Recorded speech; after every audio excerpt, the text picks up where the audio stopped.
താമസം തുടങ്ങുന്നത് എപ്പോഴാ? പിന്നെ 178 പേരില്ലേ, ഒന്നിച്ച് ഞങ്ങൾ താമസം തുടങ്ങുള്ളൂ.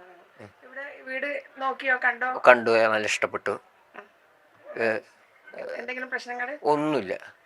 ഇല്ല ഇല്ല ഇല്ല. അന്നത്തെ ഒരു അനുഭവം പറയുമോ? അനുഭവം പറഞ്ഞാൽ പറയാനുള്ളൂ.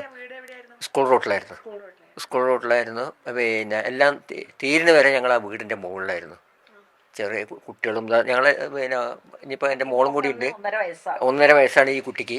പിന്നെ ഈ കുട്ടിക്ക് 8 വയസ്സല്ലേ, 8 വയസ്സ്. പിന്നെ ഒരു 7 മാസമായ മരുമോള് അന്ന് ഗർഭിണിയായിരുന്നു.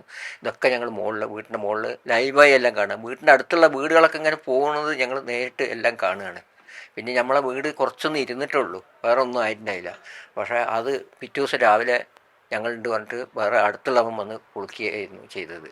അതിൻ്റെ അകത്ത് നമ്മൾ ഒരുപാട് സാധനങ്ങളൊക്കെ ഉണ്ടായിരുന്നു. അത് എന്തായെന്ന് അറിയില്ല. ഒരു 60 പവൻ സ്വർണ്ണം ഉണ്ടായിരുന്നു, അതിൽ 7 ലക്ഷം ഉറുപ്പിക ഉണ്ടായി.